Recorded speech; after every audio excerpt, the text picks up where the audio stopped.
Hello everyone and welcome to the class. आज हम करने वाले हैं ऑक्सिलरीज का पार्ट 2 जिसमें हम पढ़ेंगे model auxiliaries. Let's start the journey.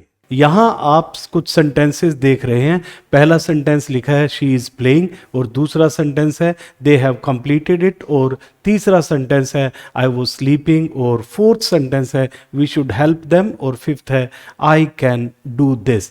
आप जो देख रहे हैं, जो ब्लू कलर में जो वर्ड्स देख रहे हैं वो सभी वर्ब्स हैं। वो सभी क्या है? वर्ब्स हैं। और जो येलो कलर में जो आप वर्ड्स देख रहे हैं ये यहाँ इज, हैव, वॉज, शुड और कैन, ये क्या कर रहे हैं? ये वर्ब्स की हेल्प कर रहे हैं, इसलिए इन्हें हम क्या कहते हैं? हेल्पिंग वर्ब्स कहते हैं। यहाँ आप देख सकते हैं कि ये जो ब्लू कलर में आपको जो भी वर्ड्स दिखाई दे रहे हैं वो सभी वर्ब्स हैं। और यहाँ अगर मैं इनकी बात करता हूँ वो इज है, हैव है, वोज है, शुड है, कैन है, ये सब क्या है? ये सब हेल्पिंग वर्ब्स है। तो अगर मैं लास्ट दो सेंटेंसेस को देखता हूं, यहां वी शुड हेल्प देम और आई कैन डू दिस में ये शुड और जो कुड है इन्हें हम मॉडल्स की कैटेगरी में पढ़ते हैं। तो इसका मतलब मॉडल्स क्या हुए? मॉडल्स हेल्पिंग वर्ब्स ही होते हैं। तो मॉडल्स जो है वो हेल्पिंग वर्ब्स के रूप में यूज होते हैं। और एक जनरल सी बात है कि इनके बाद first form of the verb लगती है। कोई भी इन्फ्लेक्शंस भी नहीं होते, मतलब कि मैं शुड गो ही लिखूंगा मतलब base form of the verb ही लिखी जाएगी, शुड गोज भी नहीं होता है। तो शुड गो, मस्ट गो, इस तरीके से मैं मॉडल के बाद first form of the verb जो है वो यूज करता हूं। यहां अब हम जो है वो देखें कि कुल जो मॉडल्स हैं वो 13 मॉडल्स हैं, 13 मॉडल्स हैं। और आप यहाँ देख सकते हैं can, could, may, might, must, should या used to, dare, need, will, shall, would और ऑट टू, इन सभी को हम आज पढ़ने वाले हैं।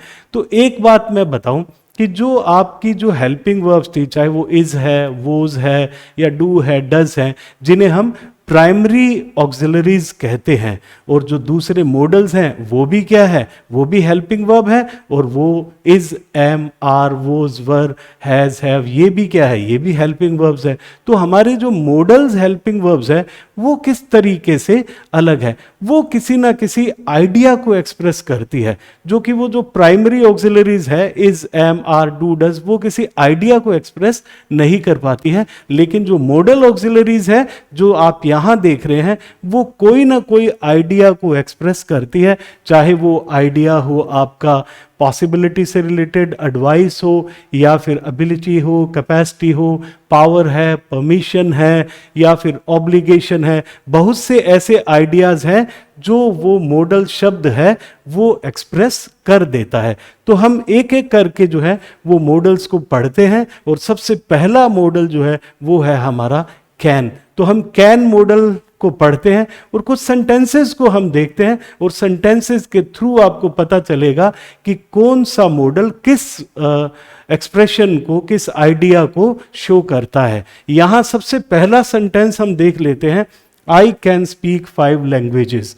जो ये गर्ल है ये एक सेंटेंस बोल रही है आई कैन स्पीक 5 लैंग्वेजेस। तो इसमें ये क्या बता रही है? ये अपनी एबिलिटी को बता रही है। तो आप देख सकते हैं यहां जो है वो अपनी एबिलिटी को बता रही है। मैं कह सकता हूं I can speak 5 languages, I can speak English, I can run fast. ये मैं क्या बता रहा हूं? मैं अपनी एबिलिटी को बता रहा हूं।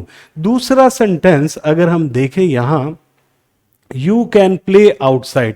ये वुमन जो है वो इन बच्चों से कह रही है यू कैन प्ले आउटसाइड। जब ये बात वो कह रही है तो वो क्या कहना चाहती है? वो इन्हें एक परमिशन दे रही है। तो परमिशन के लिए भी हम किस मॉडल का यूज कर सकते हैं? कैन का यूज कर सकते हैं। या मैं कह सकता हूं कि ये कैन जो मॉडल है वो क्या कर रहा है? वो यहां परमिशन के आइडिया को एक्सप्रेस कर रहा है। अगर मैं यहां तीसरा सेंटेंस देखता हूं, एक्सीडेंट्स कैन हैपन एनीवेयर। ये सेंटेंस बहुत ही आप ध्यान से देखें, एक्सीडेंट्स कैन हैपन एनीवेयर। तो यहां क्या है?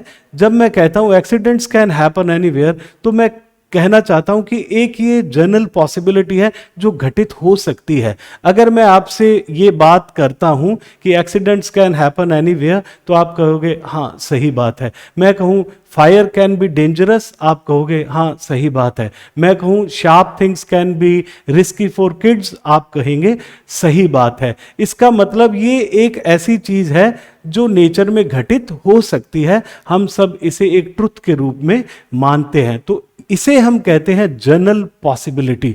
तो किसी भी जनरल पॉसिबिलिटी के लिए हम क्या यूज करते हैं, हम कैन का यूज करते हैं। यहां हम किसी चीज का गैस नहीं कर रहे हैं, हम यहां क्या कर रहे हैं, एक जनरल संभावना जो है बता रहे हैं जो कि नेचर में घटित हो सकती है। तो जनरल पॉसिबिलिटीज के लिए आप यहां कैन का यूज कर सकते हैं। यहां एक सेंटेंस लिखा है can I do that for you. तो यहां can I do that for you, ये आदमी एक प्रॉब्लम में है। अगर हम इनसे पूछते हैं कि can I do that for you, कि मैं आपकी सहायता करूं, तो आप क्या कर रहे हैं, आप ऑफर कर रहे हैं, कोई भी हेल्प ऑफर करना या कुछ ऑफर कर रहे हैं, तो इस ऑफर के आइडिया को कैन जो है वो एक्सप्रेस कर सकता है।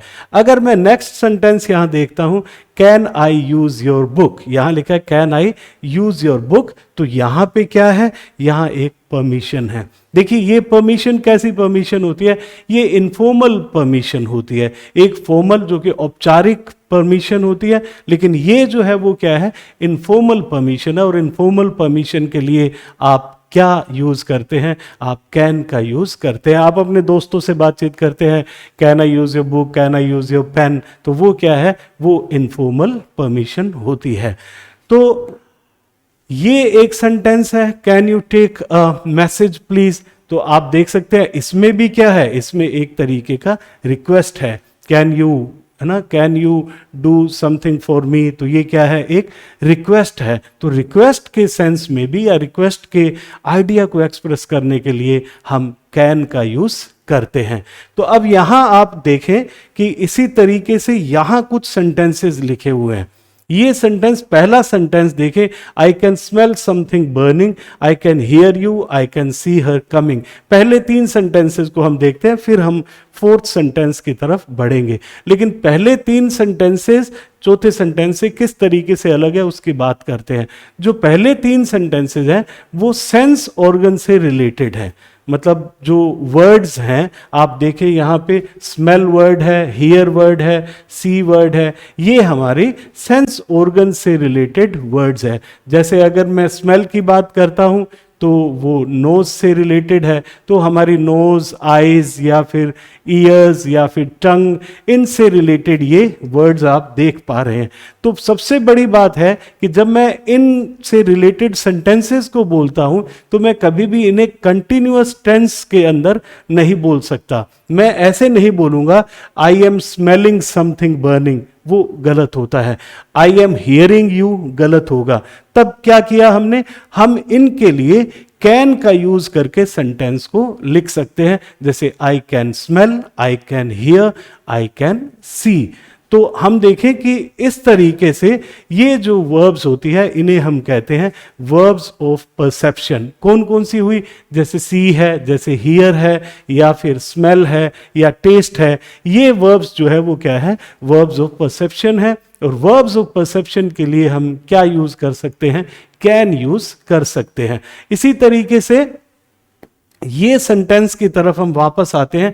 ये सेंटेंस यहां लिखा है I can understand what you say, I can understand what you say। ये understand जो है, या मैं कहूँ guess एक वर्ड होता है, या imagine एक वर्ड होता है, या think एक वर्ड होता है, जो कि क्या है, आपकी मेंटल प्रोसेस से रिलेटेड वर्ड्स हैं। तो मेंटल प्रोसेस से रिलेटेड वर्ड्स को भी मैं कंटिन्यूअस टेंस में नहीं लिख सकता। मैं ऐसे नहीं कह सकता कि आई एम अंडरस्टैंडिंग यू, जो कि गलत होगा। मैं कैसे बोलूंगा, आई कैन अंडरस्टैंड यू।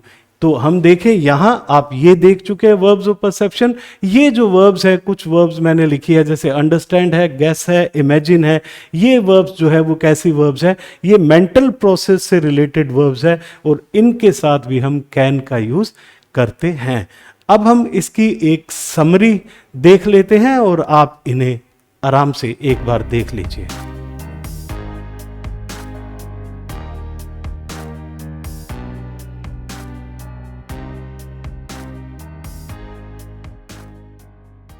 अब हम हमारा दूसरा मॉडल स्टार्ट करते हैं जो कि है कुड।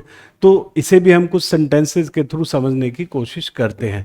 सबसे पहले ये सेंटेंस लिखा है, I could run fast when I was young. I could run fast when I was young. ये ओल्ड पर्सन जो है वो कह रहे हैं कि I could run fast when I was young. तो ये यहाँ क्या कहना चाहते हैं आप समझ गए होंगे। बिल्कुल, ये पास्ट की अपनी एबिलिटी को बता रहे हैं। मतलब इनमें पहले ऐसी एबिलिटी थी लेकिन अब ऐसा वो नहीं कर सकते हैं। I could run fast when I was young.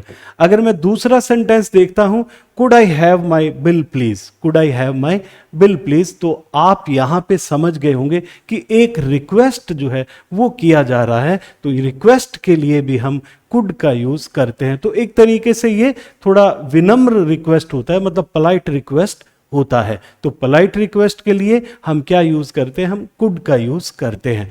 तीसरा सेंटेंस है, दे कुड बी एट होम। ये बहुत ही इंटरेस्टिंग सेंटेंस है और इस तरीके का प्रश्न अगर आपके रीट में पूछा जाता है तो थोड़ा कंफ्यूजन आपको हो सकता है। देखिए, जब मैं कहता हूं they could be at home, तो मैं यहां कहना चाहता हूं maybe they are at home. तो आपने देखा कि मैंने कुड का यूज किया है और यहां मैं क्या कह रहा हूं, maybe they are at home. इसका मतलब कुड जो है वो क्या कह रहा है, वो पॉसिबिलिटी बता रहा है, लेकिन कैसी पॉसिबिलिटी, प्रेजेंट की पॉसिबिलिटी बता रहा है, प्रेजेंट की संभावना को यहां बता रहा है। तो हमारे प्रेजेंट की संभावना को बताने के लिए भी हम कुड का यूज करते हैं। ऐसा नहीं होता है कि कुड जो है वो कैन का पास्ट ही है, नहीं, हम कभी उसको कैन के पास्ट के रूप में यूज करते हैं और कभी हम प्रेजेंट के रूप में भी यूज कर सकते हैं। जैसे यहां हम कर रहे हैं कि प्रेजेंट पॉसिबिलिटी को बताने के लिए हमने यहां कुड का यूज किया है। और ये नेक्स्ट सेंटेंस देखें, could I ask a question please. Could I ask a question please. और यहां जो है वो परमिशन है और ये एक पोलाइट वे होता है परमिशन लेने का। तो कुड से हम परमिशन भी मांग सकते हैं। तो इस तरीके से आप यहां देखें कि ये समरी आप देख सकते हैं और इन्हें आप याद कर लीजिए।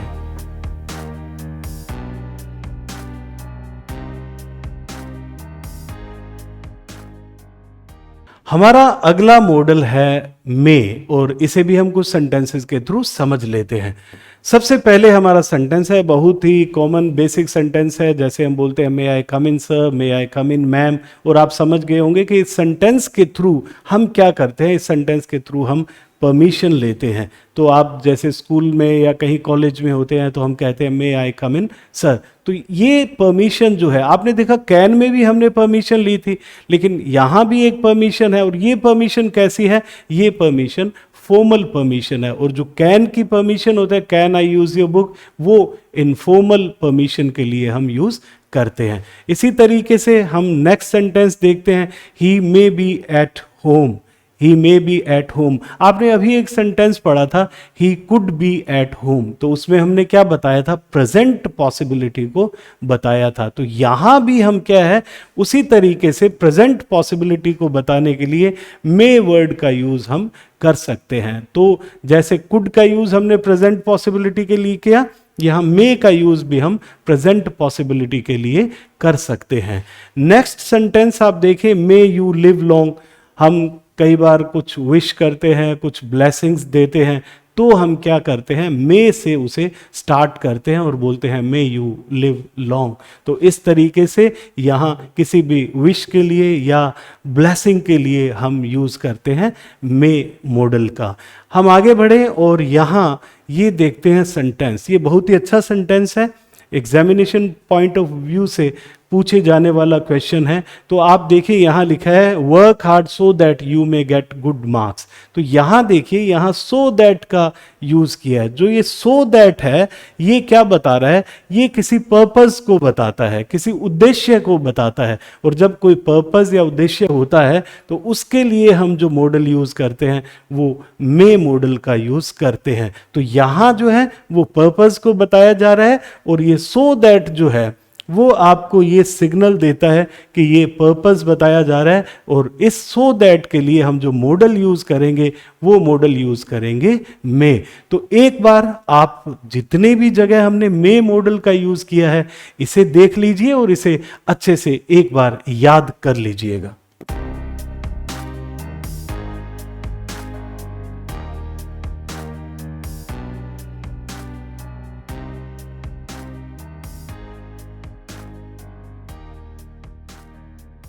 आज का हमारा अगला मॉडल है माइट। कुछ सेंटेंसेस इसके भी हम देख लेते हैं। सबसे पहला सेंटेंस यहां है, he said that he might go there. He said that he might go there.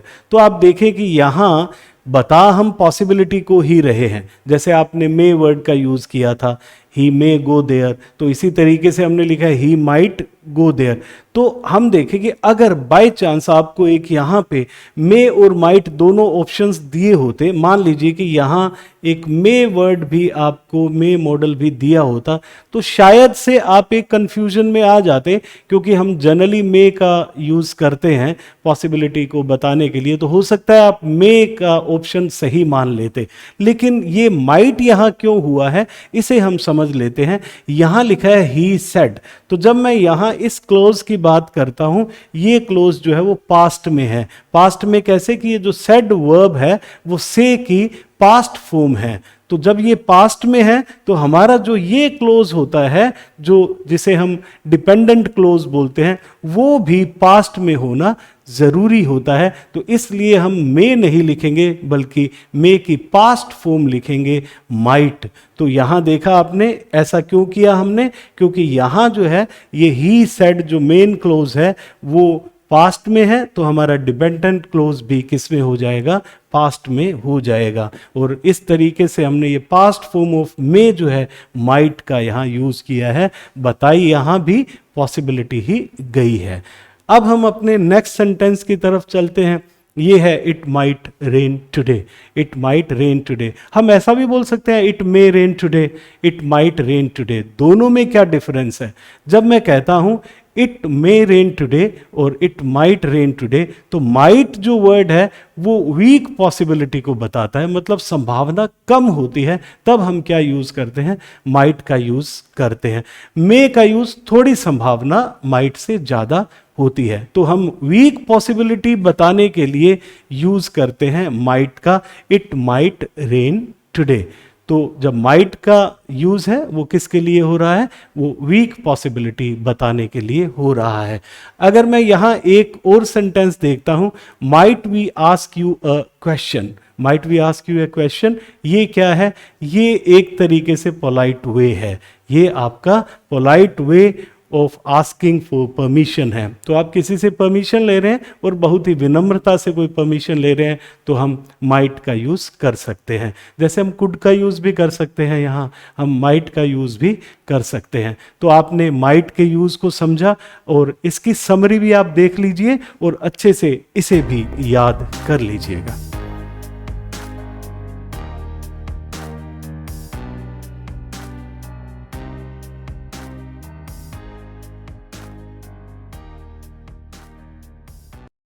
हमारा अगला मॉडल है मस्ट, जो कि बहुत ही इंपॉर्टेंट मॉडल है और इससे रिलेटेड क्वेश्चंस जो है वो एग्जाम में पूछ लिए जाते हैं, तो थोड़ा ध्यान दे के आप पढ़ें।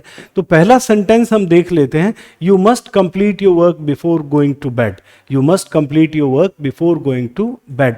तो मैं यहाँ कह रहा हूँ कि it is compulsory for you to do this. तो हम जब किसी कंपल्शन की बात करते हैं तो हम यूज करते हैं मस्ट का। तो यहाँ किसी भी चीज की कंपल्शन के लिए हम यूज करते हैं मस्ट का। देखिए मस्ट में क्या होता है, हमेशा एक फोर्स होती है। तो किसी चीज की कंपल्शन अपने आप में एक फोर्स है। तो एक तरीके की आप कहो कि फोर्सफुली किसी चीज को कहा जाता है। तो मस्ट का यूज बहुत जगह इसी तरीके से होने वाला है। तो you must complete your work before going to bed. आप दूसरा सेंटेंस देखें, there is no one at home to look after the baby, I must go now. I must go now. तो देखो क्या है कि अब और कोई चारा नहीं है, जाना पड़ेगा। तो मोरली आप बाउंड है इस चीज़ को करने के लिए। तो जब हम मोरली बाउंड होते हैं उसे कहते हैं हम ऑब्लिगेशन। तो ये हमारे लिए ऑब्लिगेटरी है वहाँ जाना, मतलब कि एक तरीके की बाध्यता होगी वहाँ जाना, चाहे वो मॉरली बाउंड हो, चाहे वो लीगली आप बाउंड हो, तो हम किसका यूज़ करते हैं, हम मस्ट मॉडल का यूज़ यहाँ करते हैं। तो आप देख सकते हैं आई मस्ट गो नाउ। तीसरा सेंटेंस है यहाँ, you must be here before 8 o'clock, you must be here before 8 o'clock। तो यहाँ क्या है, किसी तरीके का अगर ऑर्डर है, किसी तरीके की स्ट्रोंग एडवाइस है, जैसे मैंने स्ट्रोंग वर्ड यूज किया, तो स्ट्रोंग वर्ड या फिर फोर्सफुली किसी चीज को कहा जाता है, तब हम क्या यूज करते हैं, मस्ट का यूज करते हैं। तो यहाँ स्ट्रोंग एडवाइस और ऑर्डर्स के लिए हम मस्ट मॉडल का यूज करते हैं। इसी तरीके से यहां देखिए, you must not park your car here, ये बहुत ही पूछे जाने वाला सेंटेंस है। इसे हम किसी चीज के लिए जब हम मना करते हैं, मनाही होती है किसी चीज की, जिसे हम प्रोहिबिशन कहते हैं, तो इससे रिलेटेड क्वेश्चन पूछा जाता है। तो हम कहते हैं this is a hospital, you must not smoke here, ऐसा आप नहीं कर सकते, ऐसा करना मना है। या मैं कहता हूँ you must not park your car here, ऐसा आप नहीं कर सकते हो, मतलब यहाँ आप अपनी कार पार्क नहीं कर सकते हो, तब मैं यूज़ करता हूँ मस्ट नोट का। और ये आप देखें, ये प्रोहिबिशन है, और प्रोहिबिशन के लिए जो है मस्ट नोट का यूज़ किया जाता है। तो मस्ट नोट से रिलेटेड क्वेश्चन आपसे पूछा जा सकता है, इसका आप विशेष रूप से ध्यान रखें। नेक्स्ट जो है वो है she keeps crying, she must have some problem. She keeps crying, she must have some problem. आपने एक यहां चीज देखी कि शी कीप्स क्राइंग, की वो रोती रहती है, और आपने इससे एक अंदाजा लगाया या एक कंक्लूजन पर आप पहुंचे, एक सार पर आप पहुंचे कि कोई ना कोई पक्का ही इसे प्रॉब्लम होगी। तो आप जब किसी कंक्लूजन पे पहुंचते हैं और वो आपका एक स्ट्रॉन्ग कंक्लूजन होता है, मतलब वो एक तरीके से एक डिडक्शन होता है, कंक्लूजन होता है, तो जब आप किसी कंक्लूजन पे पहुंचते हैं तो हम मस्ट का यूज करते हैं। तो आप देखिए किस तरीके से हमने मस्ट का कहां कहां यूज किया है, ये आप अच्छे से एक बार देख लें, इससे रिलेटेड क्वेश्चन पूछा जा सकता है।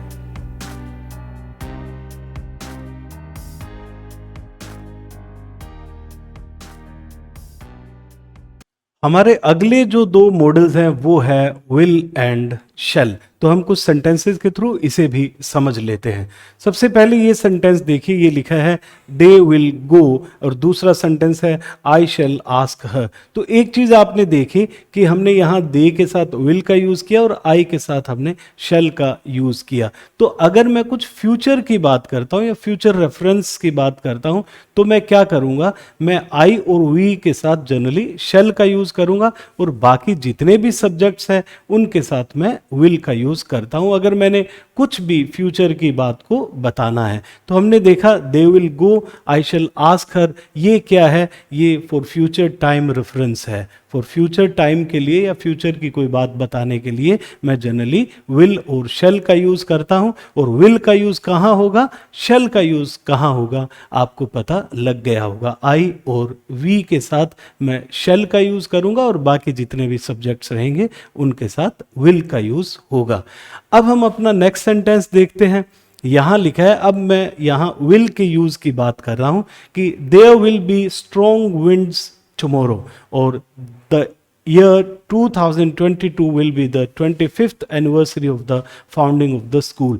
तो यहाँ क्या बताया जा रहा है, जब मैं कह रहा हूँ कि there will be strong winds tomorrow, तो यहाँ क्या है, ये प्रेडिक्शन किया जा रहा है कुछ, हम यहाँ कुछ किसी बात की प्रेडिक्शन कर रहे हैं, मतलब हम ऐसा सोच रहे हैं, एक ऐसी भविष्यवाणी जो है वो कर रहे हैं, एक प्रेडिक्शन है, वो एक तरीके की पॉसिबिलिटी का अंदाजा हम लोग लगा रहे हैं। और फैक्ट्स अबाउट फ्यूचर, तो ये भी एक फैक्ट है फ्यूचर का कि the year 2022 will be the 25th anniversary of the founding of the school. तो अगर हम किसी प्रेडिक्शन की बात करते हैं फ्यूचर में, या किसी भी फैक्ट की फ्यूचर में जो बात करते हैं, उसके लिए हम विल का यूज करते हैं। अब हम देखते हैं नेक्स्ट सेंटेंस, यहां I will have a red one.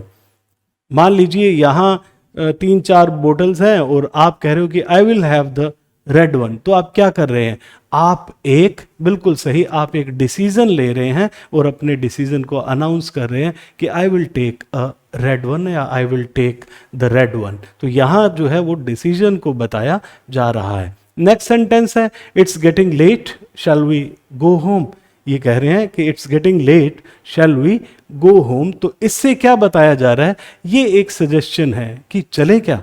तो ये आप क्या कर रहे हैं, एक किसी को सजेशन दे रहे हैं कि to make suggestion, it's getting late, shall we go home. तो सजेशन बताने के लिए आप क्या करते हैं, आप शैल का यूज करते हैं। देखिए हम विल और शैल दोनों को साथ साथ कर रहे हैं। यहां हमने किसकी बात की है, शैल की बात की है। Shall we do this, shall we go there, ये क्या है, आप कोई ना कोई सजेशन दे रहे होते हैं। इसी तरीके से ये है शैल आई कैरी योर बैग। ये हो सकता है कि बैग जो है वो हैवी है, आप किसी को कोई हेल्प ऑफर करते हैं तो आप कह सकते हैं शैल आई कैरी योर बैग। तो ये यहाँ क्या है, यहाँ ये ऑफर है, तो ऑफर से रिलेटेड भी हम शैल का यूज करते हैं। नेक्स्ट सेंटेंस हम देख लेते हैं, ये है what shall we do with this, what shall we do with this. ये गर्ल शायद किसी प्रॉब्लम में है, और किसी प्रॉब्लम में है तो इसे कुछ ना कुछ एडवाइस चाहिए, तो ये एडवाइस जो है वो मांग रही है। तो जब हम एडवाइस लेना चाहते हैं किसी से तो हम शैल का यूज इस तरीके से करते हैं, सीकिंग एडवाइस के लिए, मतलब आप एडवाइस लेनी होती है किसी से तो हम शैल मॉडल का यूज करते हैं। What shall I do now, हम क्या कर रहे हैं, हम किसी से एडवाइस ले रहे हैं। What shall I do of this money, या फिर यहाँ what shall we do with this, ये क्या है, आप किसी से एडवाइस लेते हैं तो यहाँ शैल का यूज करते हैं। नेक्स्ट सेंटेंस है यहाँ this door shall be kept closed at all times. ये एक आपको लग रहा होगा कहीं पब्लिक नोटिस जो है वो लगा हुआ है, तो कोई भी पब्लिक नोटिस जो होता है उसके लिए हम शैल का यूज करते हैं। देखिए यहाँ आप देख सकते हैं दिस डोर जो है वो आई और वी सब्जेक्ट नहीं है यहाँ, फिर भी हमने यहाँ क्या लगाया है, शैल का यूज किया है। तो पब्लिक नोटिस के लिए हम क्या यूज कर रहे हैं, शैल का यूज कर रहे हैं। यहाँ लिखा है he shall go at once, he shall go at once. तो यहाँ क्या बताया जा रहा है, दोनों ही चीजें देख लीजिए। पहला तो है कमांड या पब्लिक नोटिस, यहाँ एक कमांड है he shall go at once, यहाँ कमांड है, और ये जो है वो एक पब्लिक नोटिस है जिसके लिए हमने यहाँ शैल का यूज किया है। आप देखिए यहाँ ही के साथ भी शैल का यूज हुआ है, तो अगर आप कोई कमांड देते हैं तो वो आप शैल से दे सकते हैं, ही shall go there at once, या फिर मैं कहता हूँ this door shall be kept closed at all times. तो ये क्या है, ये पब्लिक नोटिस है और वो यहाँ पे कमांड है। इसी तरीके से you shall regret this, I will teach you a lesson. आप देख सकते हैं कि यहाँ कोई ना कोई धमकी भरा अंदाज आपको दिखाई दे रहा होगा। तो अगर कहीं भी थ्रेट की हम बात करते हैं, थ्रेट की अगर हम बात करते हैं, देखो यहाँ आई के साथ जनरली हम क्या लगाते हैं, आई के साथ जनरली हम यूज करते हैं शैल का, अगर मैं फ्यूचर रेफरेंस की बात कर रहा हूं।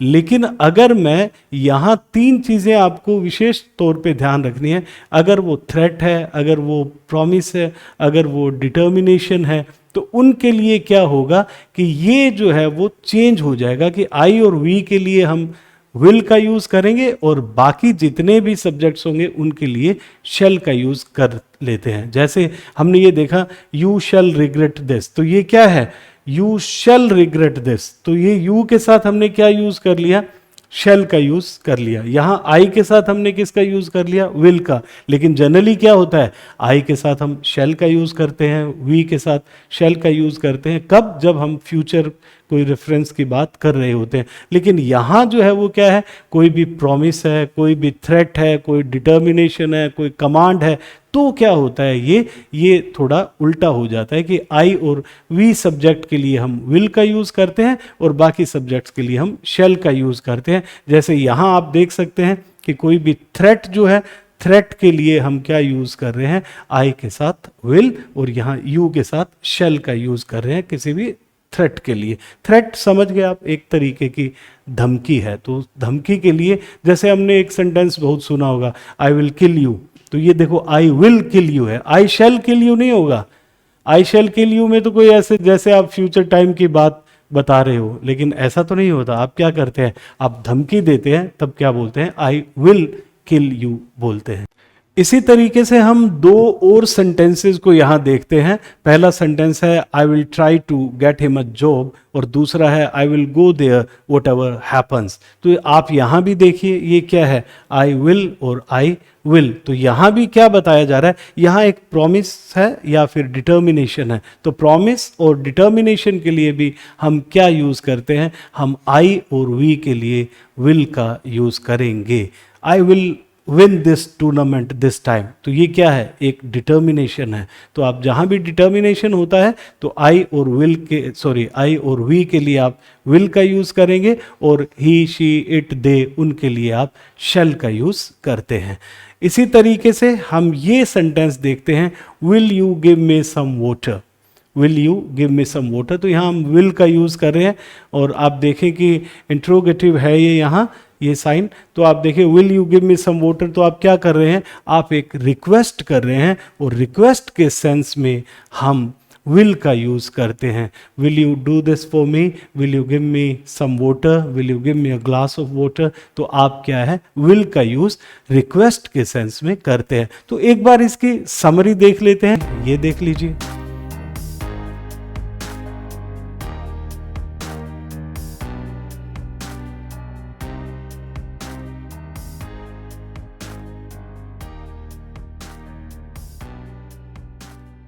अब हम हमारा नेक्स्ट मॉडल देखते हैं जो कि है वुड। तो इसे भी कुछ सेंटेंसेस के थ्रू समझते हैं।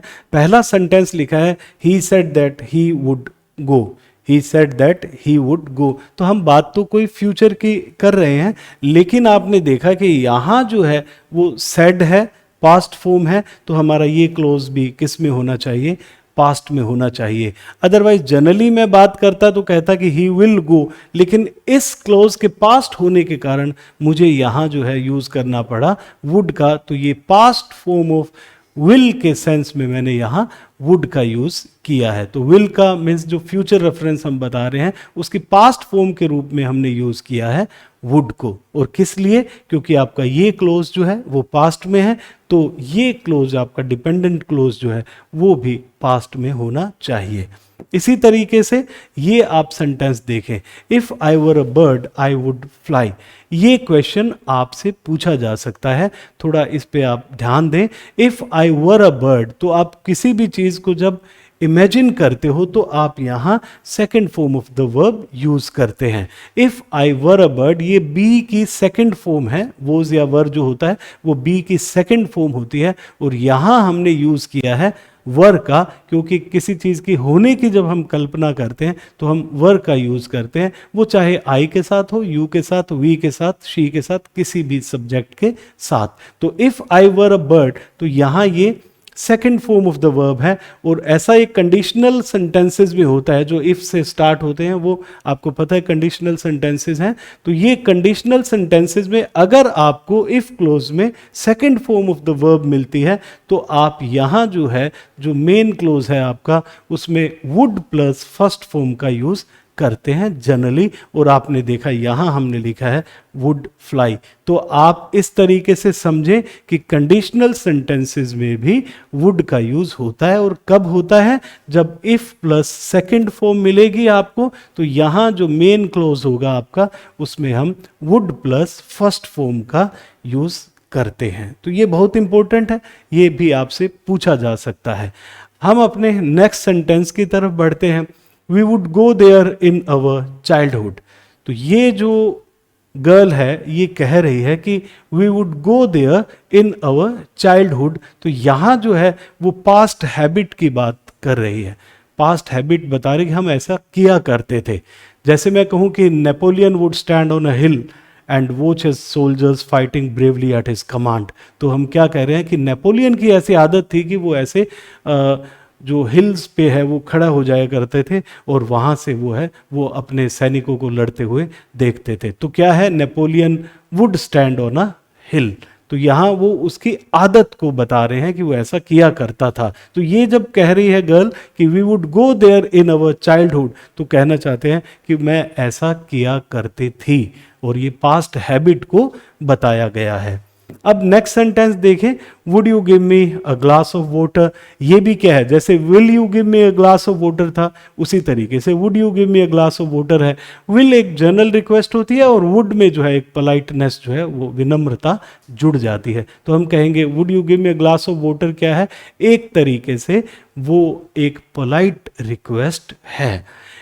इसी तरीके से हम कुछ पोलाइट रिक्वेस्ट आपको पता चल गया, और इसी तरीके से हम कुछ एक्सप्रेशंस को पढ़ते हैं वुड के साथ, कि वुड के साथ कुछ ऐसे एक्सप्रेशंस होते हैं तो आपको वो समझ आने चाहिए, वो एग्जामिनेशन पॉइंट ऑफ व्यू के लिए बहुत ही इंपॉर्टेंट है, जो एक तरीके से फिक्स्ड फ्रेजेस होते हैं, मतलब वो ऐसा ही लगता है कि वुड का यूज़ वहाँ होता ही है। जैसे मैं यहाँ देखता हूँ, ये लिखा है would you mind switching on the light, तो आप रिक्वेस्ट करते हैं, तो ये माइंड वर्ड जैसे आपको दिखाई देता है तो आप समझ लीजिएगा कि वुड का यूज़ होने वाला है। आपको यहाँ मान लीजिए ब्लैंक दे दिया और इस तरीके से आपको दिया, तो आप क्या लिखेंगे, would you mind switching on the light. तो यहाँ माइंड वर्ड है, इसके साथ जो है वो हमने वुड का यूज़ किया और इससे एक रिक्वेस्ट जो है वो किया जा रहा है। यहां इसी तरीके से वुड यू माइंड था, वैसे ही क्या है, वुड यू लाइक होता है। तो ये भी एक जो है वो फिक्स्ड फ्रेज है, वुड यू लाइक, है ना। तो वुड यू लाइक से आप क्या है, ऑफर एंड इनविटेशंस के लिए हम यूज करते हैं would you like another drink. तो ये क्या है, ये एक तरीके का ऑफर है, would you like to do this, would you like to have one more drink. इस तरीके से हमने यहाँ क्या है, ऑफर्स एंड इनविटेशंस के लिए, लेकिन आप इस फ्रेज को याद रखिए, वुड यू लाइक। और इसी तरीके से I would like to go home now, तो ये भी क्या है कि आप जो करना चाहते हैं, है ना, उसके बारे में आप बताते हैं कि व्हाट वी वांट और what we want to do, इसके लिए हम क्या करते हैं, ये आई वुड लाइक। तो ये वुड लाइक का एक स्ट्रक्चर आपने देखा, और इसी तरीके से वुड माइंड का एक स्ट्रक्चर था। इसी तरीके से हम आगे बढ़ें और ये देखते हैं I would rather have coffee. तो हम व्हाट वी प्रिफर, है ना, हम क्या चीज़ चाहते हैं, हमारी प्राथमिकता क्या है, वो बताते हैं हम आई वुड रादर से। तो ये वुड रादर, जहाँ ये रादर वर्ड आपको दिखाई देता है, आप समझ जाइए कि हमें वुड का यूज़ करना है। ये बहुत ही इंपॉर्टेंट है, I would rather have coffee. तो कुछ एक्सप्रेशंस आपने देखे और इन्हें आप याद भी रखें, और अब इसकी आप समरी को थोड़ा ध्यान से देख लीजिए।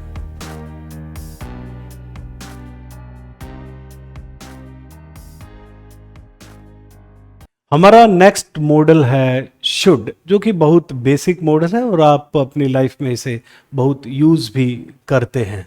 और ये देखिए पहला सेंटेंस यहाँ लिखा है, there should be more public schools.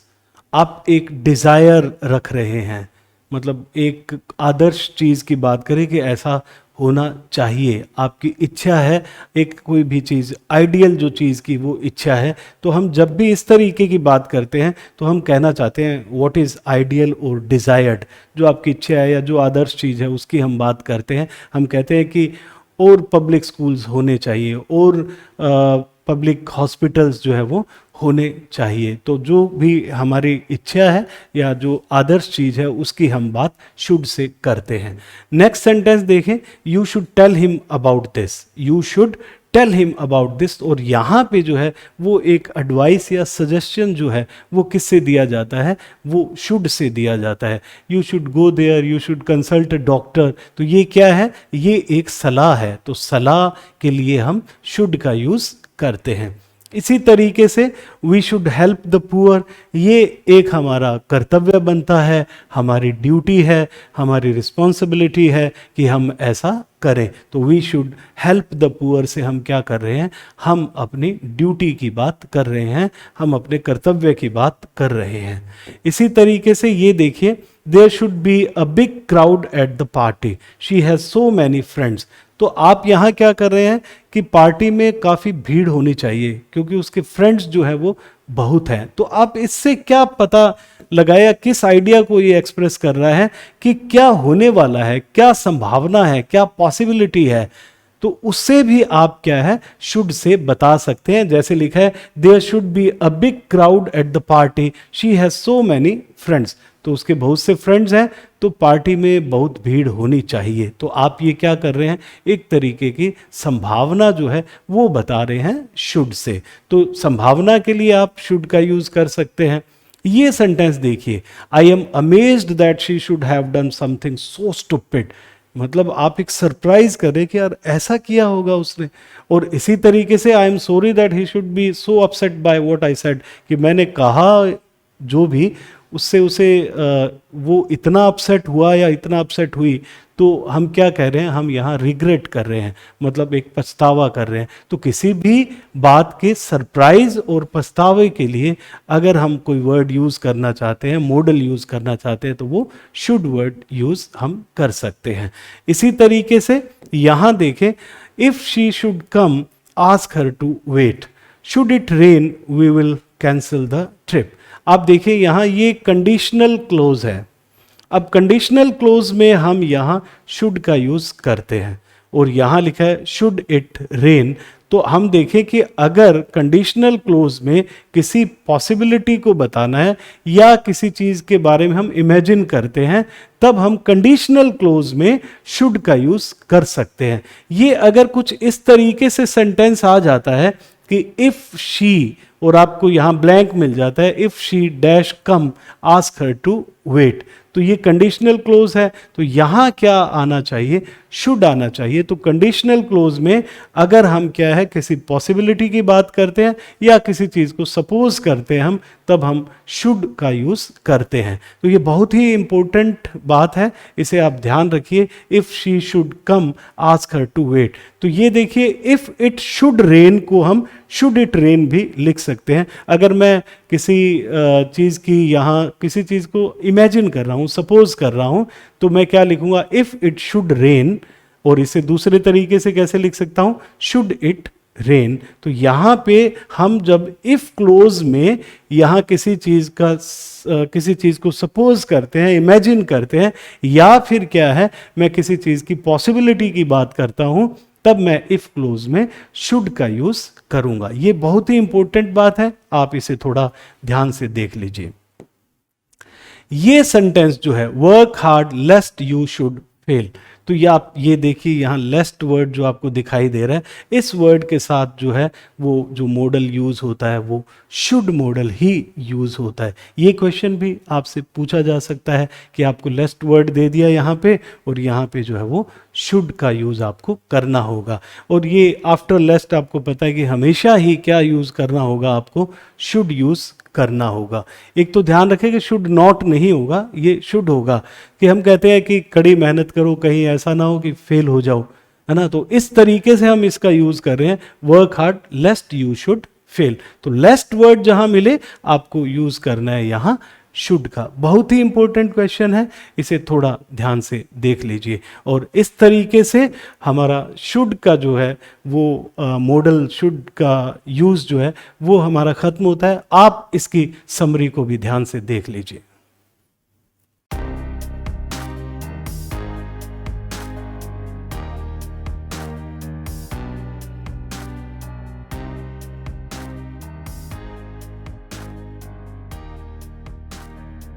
हम अपने 9 मॉडल्स जो हैं वो पूरे कर चुके हैं, और अब रिमेनिंग 4 जो मॉडल्स हैं उनको हम करते हैं। तो सबसे पहले तो यहाँ देखिए लिखा है सेमी मॉडल्स। तो सेमी मॉडल्स हैं ये 4, ought to, used to, need and dare। तो इन्हें सेमी मॉडल्स क्यों कहते हैं, सबसे पहले तो इसकी बात कर लेते हैं बिल्कुल हल्की सी। कि एक तो आपको पता है कि कभी भी हम किसी भी मॉडल के बाद टू वर्ड का यूज़ नहीं करते हैं, लेकिन यहाँ आप देखें ought to and used to word का हम यूज़ कर रहे हैं। और दूसरी बात जो है वो नीड और डेयर के लिए अगर हम बात करें, तो कभी भी जो बाकी 9 मॉडल्स हमने किए हैं वो हमेशा हेल्पिंग वर्ब्स के रूप में यूज़ होते हैं, लेकिन ये जो 2 मॉडल्स हैं, या हम नीड की बात करें, डेयर की बात करें, ये हेल्पिंग वर्ब के रूप में भी यूज़ होते हैं, मीन्स मॉडल ऑक्सिलरी के रूप में भी यूज़ होते हैं, और ये मेन वर्ब के रूप में भी यूज़ हो जाते हैं। तो थोड़ा सा बाकी जो 9 मॉडल्स मॉडल्स हैं, इन 4 मॉडल्स का थोड़ा डेविएशन है, इसलिए इन्हें हम सेमी मॉडल्स में रखते हैं। अब इनके यूजेस को हम समझ लेते हैं। सबसे पहले तो ये देखिए, यहाँ लिखा है we ought to respect our parents and we ought to respect the laws. तो यहाँ हम क्या बता रहे हैं, यहाँ हम ड्यूटी और मॉरल ऑब्लिगेशन की बात कर रहे हैं। हाँ, आप सोच रहे होंगे कि यहाँ शुड भी लगाया जा सकता है, we should respect our parents, बिल्कुल सही है, लगाया जा सकता है। देखिए, मस्ट में एक फोर्स होती है और फिर हम शुड की बात करते हैं तो उसमें फोर्स नहीं होती है। तो शुड से थोड़ा सा स्ट्रॉन्ग जो है वो कौन होता है, वो ought टू होता है, और थोड़ा फॉर्मल भी होता है। ought टू थोड़ा फॉर्मल है। तो we ought to respect our parents, we ought to respect the laws, यहाँ ड्यूटी या फिर मॉरल ऑब्लिगेशन की बात हो रही है। यहाँ इसी तरीके से this ought to be the book you are looking for, यहाँ जो कहा गया है sentence, this ought to be the book you are looking for, यहाँ जो है वो पॉसिबिलिटी की बात हो रही है। तो मैं किसी चीज़ की पॉसिबिलिटी बताना चाहता हूँ तो वो ought टू से भी बताई जा सकती है। जैसे हम शुड से भी बता सकते हैं, उसी तरीके से ought टू से भी बताई जा सकती है। तो हमारा ought टू मतलब ये हमारा पहला मॉडल था, सेमी मॉडल जो हमने किया है। और इसी तरीके से हम चलते हैं यूज्ड टू की तरफ। ये हमारा दूसरा सेमी मॉडल की कैटेगरी का मॉडल है। तो ये लिखा है he used to work in a factory, he used to work in a factory. तो यहाँ क्या बताया जा रहा है, आप समझ गए होंगे कि ये past situations which are no longer true, मतलब अब ऐसा नहीं होता है। जब मैं कहता हूँ he used to work in a factory, तो मैं कहना चाहता हूं but now he doesn't work in a factory, कि अब ऐसा नहीं करता है। I used to play cricket, तो मैं कहना चाहता हूं but now I don't play cricket. तो आप समझ गए होंगे कि एक ऐसी पास्ट सिचुएशन की बात कर रहा हूं जो अब घटित नहीं होती है, या कह दें कि which are no longer true, जो अब सत्य नहीं है। ये कह रहे हैं he used to work in a factory, मतलब ऐसा किया करते थे, फैक्ट्री में वर्क किया करते थे, अब ऐसा नहीं करते हैं। इसी तरीके से आप ये चीज थोड़ा सा समझ लीजिए कि यहां लिखा है it didn't use to be so crowded, it didn't used to be so crowded. तो यूज टू और यूज्ड टू, यहाँ दोनों ही जो है डिडंट के साथ जो है वो जनरली क्या होता है, डिडंट के साथ हम कहते हैं कि सेकंड फॉर्म का यूज नहीं करते हैं। तो आप यहाँ थोड़ा सा ध्यान से देखिए कि डिडंट यूज टू का कॉन्सेप्ट भी सही होता है और डिडंट यूज्ड टू का कॉन्सेप्ट भी सही होता है। इसी तरीके से हम आगे बढ़े और यहाँ नीड वर्ड का यूज हम देखते हैं। नीड वर्ड जो है वो क्या है, नीड जो है जनरली आप नेगेटिव में या इंट्रोगेटिव सेंटेंसेस में यूज किया जाता है, मतलब प्रश्नवाचक में या फिर क्या है नेगेटिव सेंटेंसेस में यूज होता है। तो जनरली हम इसे अफर्मेटिव सेंटेंस में यूज नहीं करते हैं। यहां लिखा है you needn't buy this watch, I am going to gift it to you on your birthday. तो यहां एब्सेंस ऑफ नेसेसिटी है, मतलब आपको ये वॉच जो है वो खरीदने की जरूरत नहीं है। एब्सेंस ऑफ नेसेसिटी की बात कर रहे हैं। You need not go there, आपको वहां जाने की जरूरत नहीं है। You need not buy any pen, I have one pen with me, तो आपको पेन खरीदने की ज़रूरत नहीं है, मेरे पास ये एक है। या मैं कहूँ कि you need not buy vegetables because we have vegetables at home, तो आपको खरीदने की ज़रूरत नहीं है। तो इसी तरीके से you needn't buy this watch, I am going to gift it to you on your birthday, it shows absence of necessity. इसी तरीके से हम यहाँ ये क्वेश्चन फॉर्म में इसे देख लेते हैं, need I go to school today.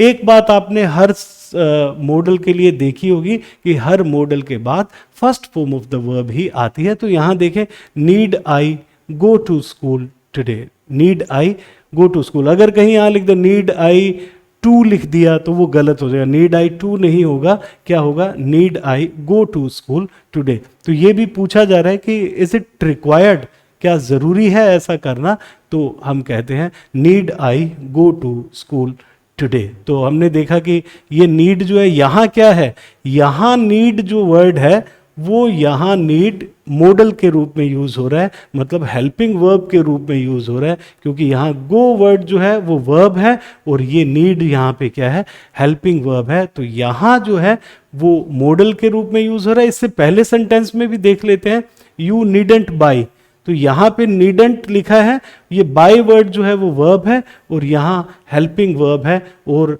Models क्या होते हैं, मॉडल्स हेल्पिंग वर्ब होते हैं।